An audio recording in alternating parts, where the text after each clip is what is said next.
Physical relation একবার হওয়া যা 100 বার হওয়া তাই। 12 দিনের পর থেকে রাজের সাথে আমি টানা একসাথে ফিজিক্যাল রিলেশন করেছি। প্রয়োজনে হিন্দু হব। আমি আমি রাজকে পাওয়ার জন্য যদি আমার ধর্মটাকে ত্যাগ করতে হয় আমি সেটা করব। রাস্তা বের হইলেই সেই জায়গাগুলো আমি দেখি। আর যখনই দেখি তখনই আমার বুকে একদম চাপ দেয়, মানে আমার বুকে পেন হয়। মনে হয় যে আমার পাশে সব আছে কিন্তু রাজ নাই। রাজের সাথে প্রথমত আমার ফ্রেন্ডশিপ, তারপর ভালো লাগা, ভালোবাসা, একটা সময় গিয়ে ওর সাথে আমার শারীরিক সম্পর্ক হয়। তো সেটা আমি করেছি ওর কথা থেকে। আমি ভয় পেতাম যদি ওর কথা না শুনি ও যদি আমাকে ছেড়ে চলে যায়। এই ভয়ে ওর সাথে আমার ফিজিক্যাল রিলেশনটা হয়। তারপর একটা সময় গিয়ে আমি রাজকে বলি যে রাজ, আমরা যেহেতু একজন আরেকজনকে অনেক সময় দিচ্ছি, তাহলে চলো আমরা বিয়ে করি। তো রাজ বলেছে বিয়ে করবো কিন্তু আমার তো কোনো বিজনেস নাই, আমাকে 2-3 মাস সময় দাও, আমি বিজনেসটা করি, তারপর ফ্যামিলির সাথে কথা বলি। তারপর তাই আমি বলছি, তোমার আম্মু কখনো আমাকে মেনে নিবে না, কারণ হচ্ছে আমি তো হিন্দু না, তুমি হিন্দু, আমি তো মুসলমান। তো তখন আমি বলছি রাজ, তোমার আম্মু কখনো মেনে নিবে না, চলো আমরা নিজেরাই বিয়ে করি। ও বলছে যে না, আমরা দুই ফ্যামিলি একসাথে বিয়েটা করব। তো আমার কথা হচ্ছে রাজে যখন হিন্দু ছিল, মানে আমি যখন ওর সাথে শারীরিক সম্পর্ক করি, ওই সময় আমি জানতে পেরেছি রাজ হিন্দু। রাজের পুরো নামটা কিন্তু আমি আগে জানতাম না, যে রাজশেখর হবে।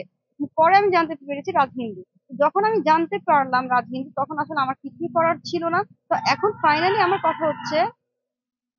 কথা হচ্ছে আমি চাচ্ছি রাজের সাথে, যেহেতু আমার একটা ফিজিক্যাল রিলেশন হয়ে গিয়েছে, প্রেম হয়ে গিয়েছে, এর জন্য আমি চাচ্ছি যে আমি আমার অধিকারটা চাই। যেহেতু আমি তাকে ভালোবাসছি, তার সাথে আমার শারীরিক সম্পর্ক হয়েছে, এটা আমার অধিকার, আমি আমার অধিকারটা চাই। তো এখন রাজের আম্মুর কথা হচ্ছে যে আমি মুসলমান মেয়ে, আমাকে সে কখনো মেনে নিবে না মুসলিম বলে। পরে আমি রাজের মাকে বলেছি যে আমি প্রয়োজনে হিন্দু হব। আমি রাজকে পাওয়ার জন্য যদি আমার ধর্মটাকে ত্যাগ করতে হয় আমি সেটা করব।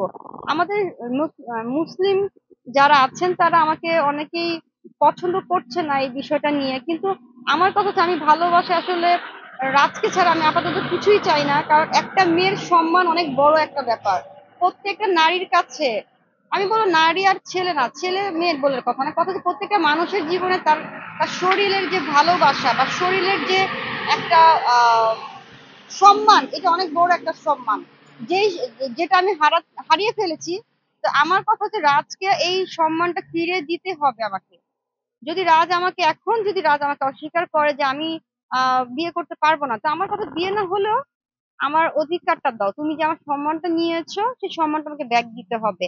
এখন তুমি যদি বলো, রাজ যদি বলে আমি সম্মান কিভাবে ব্যাক দিব, তাহলে আমার কথা হচ্ছে তা আমি একজন নারী হয়ে, একজন মেয়ে হয়ে কিভাবে আমার সম্মানটা ব্যাক নিব? আমি তো আমার অধিকার ছেড়ে আসতে পারি না, যেহেতু আমার সম্মানটাই রাজের কাছে চলে গেছে। তো সেই জায়গা থেকে আমি বলবো আমার সম্মান রাজ কিভাবে ব্যাক করবে রাজের ব্যাপার, কিন্তু আমি যতটুকু বুঝি একটা ছেলে একটা মেয়ে যখন ভালোবাসে, তাদের ভেতরে শারীরিক সম্পর্ক হয়, ওই সময় তাদের বিয়ে করা সবচেয়ে বড় ভালো একটা ডিসিশন আমার কাছে মনে হয়। এই তো। ওর সাথে আমার ফ্রেন্ডশিপ 12 দিনের। 12 দিনের পর থেকে রাজের সাথে আমি টানা একসাথে ফিজিক্যাল রিলেশন করেছি। ওটা আপনার 2 থেকে 2.5 মাস হয়েছে আমাদের ফিজিক্যাল রিলেশন। আর কোথায় কোথায় গিয়েছি সেটা আমি আপাতত বলতে চাচ্ছি না। আমি চাচ্ছি আরো কিছুদিন পরে যদি প্রয়োজন মনে করি, তখন আমি বলবো যে আমি রাজের সাথে ঢাকা শহরে কোন কোন জায়গায় আমি গিয়েছি। না না, আমি প্রথমে যখন রাজের বাসায় যাই, রাজের সাথে আমি ফিজিক্যাল রিলেশনটা করি, তখনই আমি জানতে পারছি রাজ হিন্দু। আর যখন আমি জানতে পারছি তখন আসলে আমার কিছুই করার ছিল না, কারণ হচ্ছে ফিজিক্যাল রিলেশন একবার হওয়া যা 100 বার হওয়া তাই। তো আমার কথা হচ্ছে আমি যদি একবার রাজের কাছে নুড হই, তো ওইখানে আমার কাছে মনে হয় না যে আমি আমার সম্মানটা ব্যাক পাবো। যেহেতু আমি সম্মান রাজের কাছে দিয়ে দিয়েছি ভালোবেসে, তো আমার সেই সম্মানটাকে ধরে রাখার জন্য আমি এখনো ফাইট করছি। আমি জাস্ট আমার অধিকার চাই, আমি যে সম্মানটা হারিয়েছি সেই সম্মানটা আমি ব্যাক চাই। হ্যাঁ, আমি রাজকে ভালোবাসি, রাজকে বিয়ে করতে চাই বা রাজকে পেতে চাই বা আমার অধিকারটা চাই। এর জন্য আমি আমার ফ্যামিলির সাথে কথা বলেছি। তো আমার আব্বু, আমার আম্মু, আমার ভাই বোন, আমার ফ্যামিলি কোনোভাবে এটাতে রাজি না। তারা কখনোই হিন্দু ছেলের সাথে বিয়ে দিবে না। কিন্তু আমার কথা হচ্ছে আমি নিজে ডিসিশন নিয়েছি, কারণ রাজকে ছাড়া আমি বর্তমানে অন্য কিছু ভাবতেই পারছি না। আমার প্রতি মুহূর্তে রাজের কথা মনে হয় এবং প্রতিদিন আমরা ঢাকা শহরে যত জায়গায় ঘুরেছি, রাস্তা বের হইলেই সেই জায়গাগুলো আমি দেখি। আর যখনই দেখি তখনই আমার বুকে একদম চাপ দেয়, মানে আমার বুকে পেন হয়।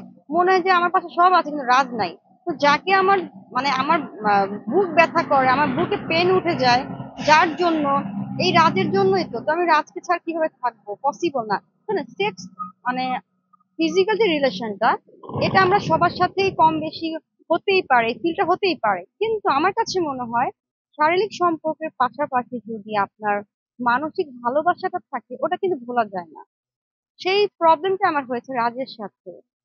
আমি তাকে ভালোবেসে ফেলছি। আমি শুধু ফিজিক্যাল রিলেশনই না, তার পাশাপাশি আমি তাকে ভালোবাসছি। ভালোবাসার জন্যই আজকে আমি ক্যামেরার সামনে দাঁড়িয়ে আমার পার্সোনাল কথাগুলো বলছি। আমি আমার ফ্যামিলিকে ছেড়ে দিয়েছি, আমার ফ্যামিলি কিন্তু এখন আমার পাশে নাই। রাজকে ভালোবাসি বলে, রাজকে বিয়ে করতে চাই বলে আমার ফ্যামিলি কিন্তু অলরেডি আমাকে বাসা থেকে বের করে দিয়েছে। সো আমি জানি না আমার অধিকারটা পাওয়ার জন্য আমাকে আর কত ফাইট করতে হবে। তবে আমি এতটুকুই বলবো, আমি যতদিন বেঁচে আছি, আমার নিঃশ্বাস যতদিন আছে, আমি আমার অধিকার নিয়ে ছাড়বো। রাজের মা এতে যত কিছু করুক না কেন, আমার সম্মান রাজের মা রাজকে ফিরে দিতেই হবে, এবং সেটা বিয়ে করে।